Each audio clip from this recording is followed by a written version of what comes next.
They're back! Round 1 of the Bahrain Grand Prix just happened. And the phrase I use to describe this race is, karma is a bitch. Or, karma Bahrained down on Red Bull. This race did not disappoint.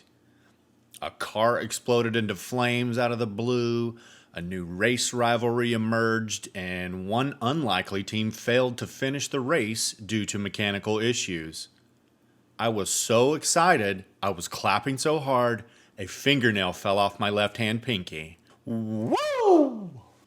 In this episode, we'll look at the big winners, the big losers, multiple incidents, and a few things you might not have picked up on while watching the Bahrain Grand Prix. This is the Made in America F1 Racing Podcast.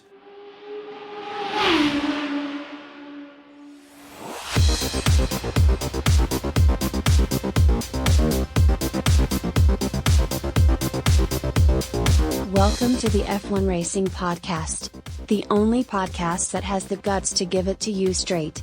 So grab a clean pair of racing panties, because this American-made podcast will surely make you shit yourself. Here's your host, Billy Simpson.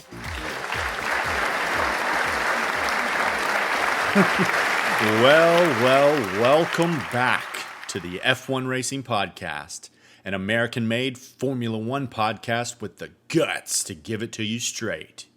I'm your host, Billy Simpson, and I'm excited to tell you about the 3 cars with Honda engines that failed with epic proportions, including Gasly's car, which exploded into a huge ball of flames.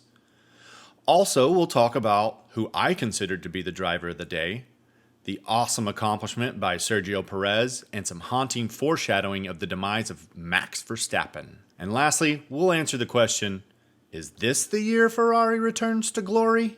But before we jump into the 2022 Round 1 Bahrain Grand Prix, let's take a quick break for our sponsors. Well, Billy, today we're sponsored by no one. Because you fucking suck. Ouch. All right then, Sally. Thanks for that boost of confidence. Yeah, that was a little harsh. But let's just jump right in today. Round 1 of the 2022 season kicked off at the Sakir circuit in Bahrain. This circuit is 3.363 miles, 15 turns, 3 DRS detection zones, and 57 laps. This is the 4th time a season opener has actually been held here. Lewis Hamilton won the last 3 times. Vettel won the previous 2 times, but he was out this weekend with COVID, so Nico Hülkenberg took the wheel. And that dude has a badass name, Hülkenberg. It sounds like a Breaking Bad character and the Hulk smashing an iceberg combined. But I would say his performance was more like the sound of a mouse farting on a block of cheese and eating it, because he hasn't raced in over 18 months, and it showed. Pirelli chose the C3 to C1 tire compounds, but the C1 hard tires proved to be shitty on this track. Only 6 teams tried them, and proved that the hard tires sucked at the Bahrain Grand Prix. This was predicted to be a 2-stop strategy race, but everyone had to pit 3 times. Found that pretty interesting. After the qualifying, we had a starting grid, and I'll just do the top 10 here. P1 was Leclerc, P2 Verstappen, P3 was Sainz, P4 was Perez, P5 was Hamilton, P6 was Bottas, P7 was Magnussen, P8 was Alonso, P9 was Russell, and P10 was Gasly. Now, after the first corner, which that's probably everyone's favorite part of the race, after the first corner, we had a few jumps in positions, quite a few actually. First place, Leclerc was still number 1. Verstappen was P2, Sainz was P3, so those were all the same. But moving up 1 spot was Hamilton to P4. Magnussen jumped up 2 spots to P5. Perez fell 2 spots. Russell gained 2 spots. Gasly gained 2 spots. Alonso lost a spot. Ocon gained a spot, and Bottas lost 8 spots. He wasn't in the top 10 after that. He was P14, but man, he really got behind some carnage there, and he still, saved his race. But yeah, he dropped 8 spots. The top gainers after about 3 or 4 laps were Tsunoda, who gained 4 spots, Albon, who gained 3, Stroll, who gained 3, and those are the top 3 gainers. As we look at the top losers, as I'd mentioned, Bottas lost 8 spots, Norris lost 4, and Guan Yu lost 3. So a little surprising for the McLaren team with Norris and Ricciardo. They started on the medium tires when the rest of the field all started on soft tires, which proved to be a pretty bad decision because they were in, I think, like 20th and 18th spot. So very disappointing from them. Near after, there was an incident where Ocon hits Schumacher. He does a 360, but regains control immediately. He only loses like a couple places. And Ocon received a 5-second penalty for causing that collision. Also, on lap 4, there was a little bit of early foreshadowing of things to come. Verstappen talks on the radio to the team principal and says the engine braking is doing funny things. So already having some engine problems. Not good for Team Red Bull there. There was also an incident, and I can't remember which lap what this was on, but it was in turn 4 where Stroll and Norris were investigated by the stewards for forcing another driver off the track, but no further investigation was warranted and no penalties were handed out.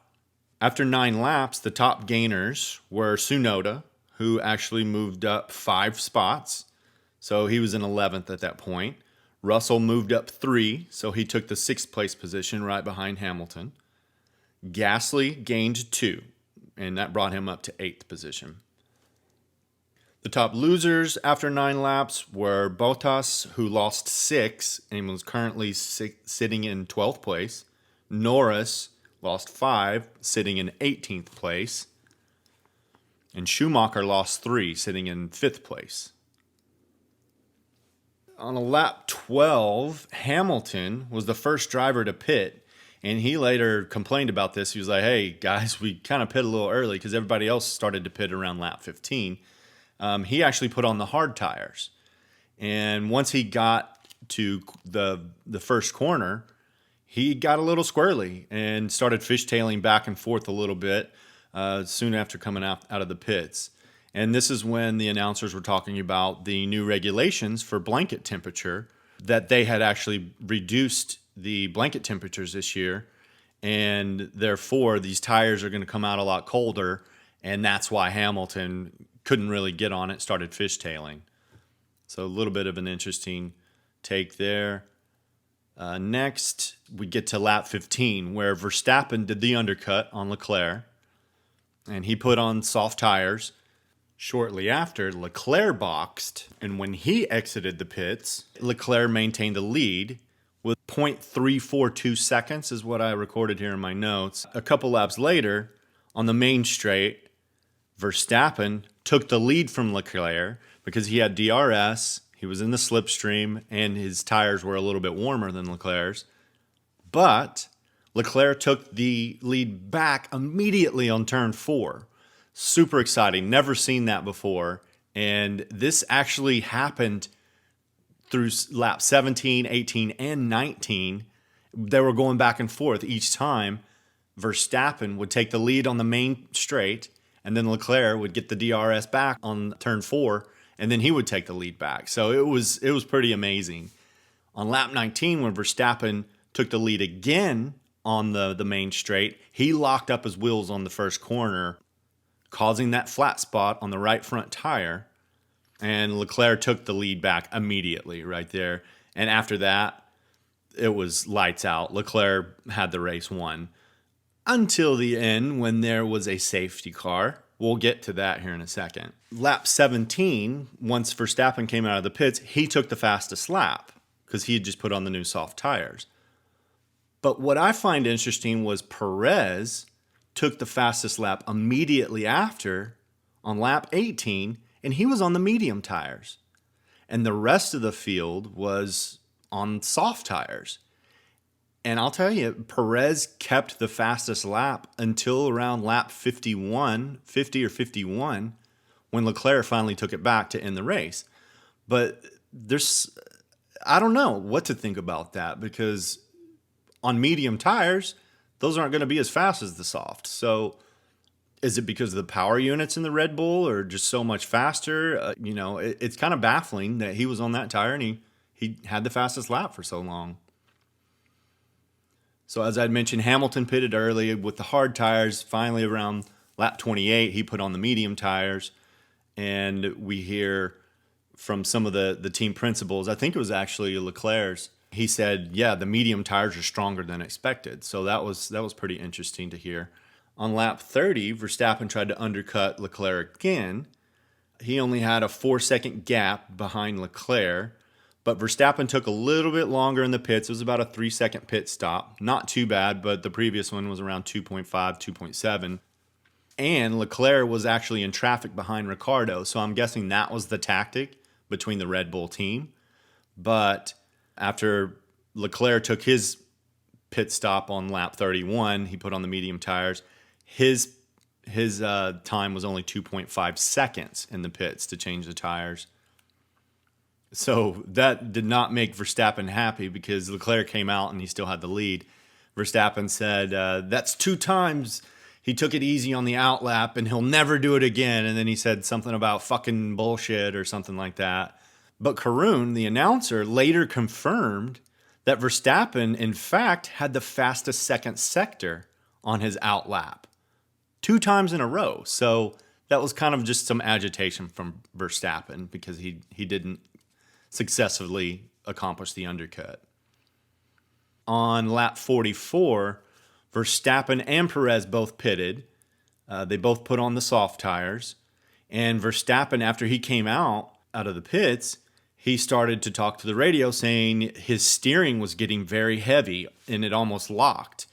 The announcers are thinking, this might be a hydraulic issue. But Verstappen was still able to get the fastest final sector of the race, the entire race that far, with that steering issue. So he was doing just fine. Or was he? About that time, they bring up the graphic of vote for driver of the day. And I actually voted for Magnussen, because he was driving the Haas. He ended up finishing 5th overall. At that time, I think he was in 7th place. But just what a magnificent race for Haas, and Magnussen, who did not race last year, comes out of the blue and he's just kicking ass, man. So I was really happy for that. And then there was an incident at lap 46. This is not funny, but Gasly's car catches fire in the power unit, and it just completely, he had a full power unit failure, had to pull off to the side, and then all of a sudden it just bursts into flames. He had to jump out as fast as he could. So the safety car was deployed, and Leclerc, he got his free pit stop after Verstappen had just pitted. He comes back out, and obviously with the safety car, your lead goes away because everybody bunches back up. And guess what? All the lapped cars were able to unlap themselves. Isn't that an interesting concept? If you remember last year in the championship, not all the cars were able to unlap themselves. Just about 4 or 5. The ones between Hamilton and Verstappen. I won't harp on that anymore. That year's over. This is a new year, 2022. On lap 48, Leclerc almost runs into the ass end of the safety car on the straight. How fucked up would that be had Leclerc been put out of the race by wrecking into the safety car? Kind of a little irony there. Pretty interesting. And he even said on the radio, hey, tell this safety car to go faster. Holy shit, On lap 49, Verstappen is still complaining about his power steering and how it's becoming increasingly difficult when he has a little bit of speed in it. In lap 51, or lap 50 or 51, the safety car releases, and Leclerc got an excellent start. Max will always try to come up to the side of you to make you go faster and rush you into it. And I believe it was when Max was going forward and he had to put on the brakes and kind of slow back, Leclerc takes off right then, and then Max just couldn't catch him after that.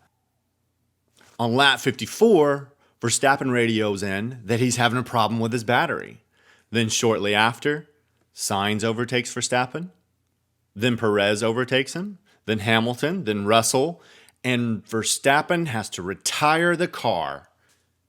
That is the 5th time he's had a did not finish at Bahrain. This just really is not his track, but I was clapping hard as hell. So hard my hands were hurting at that point. I just didn't care for how he stole the race last year in the championship. It wasn't his doing, it was the race director, but still. And then on lap 56, Perez radios in and says he's losing power. This is only a 57-lap race, okay? So on 56, he's losing power. And then on the very last lap, as you're coming down the straight, going into turn 1, Perez completely has power unit failure, spins out in the middle of the road, and everyone passes him, and he did not finish.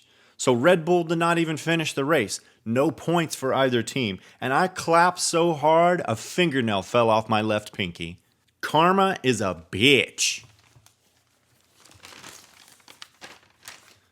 So the final standings, Leclerc took P1, Sainz took P2, Hamilton got on the podium in P3, Russell takes 4th, Magnussen finishes P5 in the Haas, Bottas finishes 6th in the Alfa Romeo, Ocon finishes 7th in the Alpine.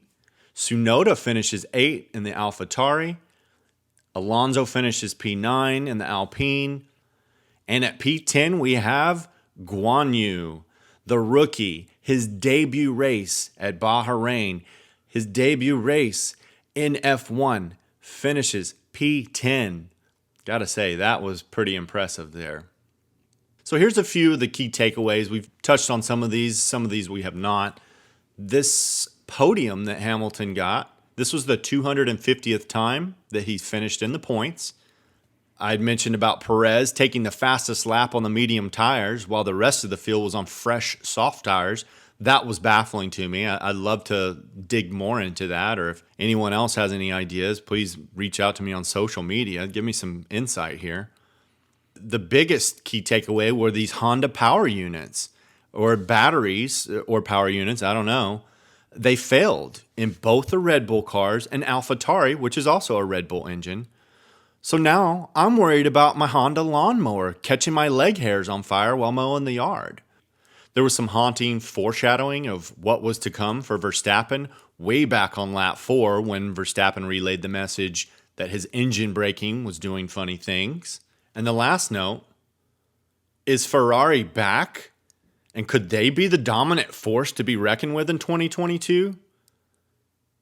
I might say yes, because their car looked amazing. It was the fastest thing on the track. Absolutely it was.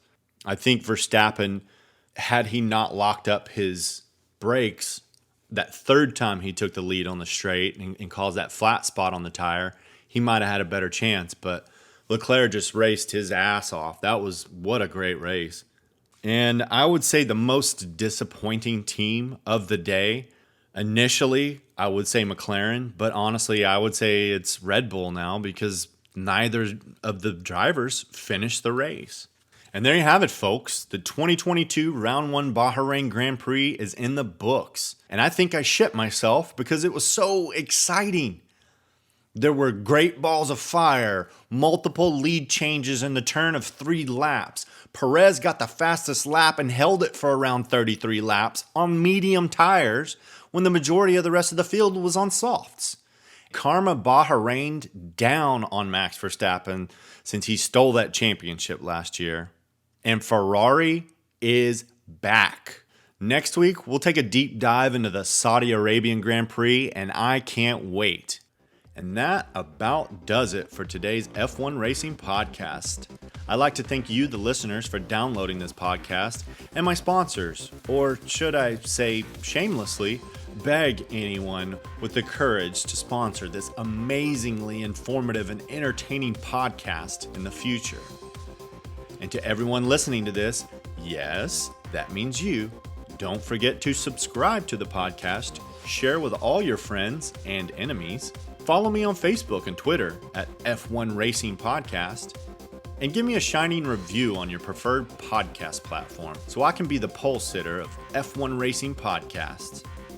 Till next time, be good or be good at being bad, whichever you do better. You've been listening to the F1 Racing Podcast. Tune in next time to see what Billy will say next.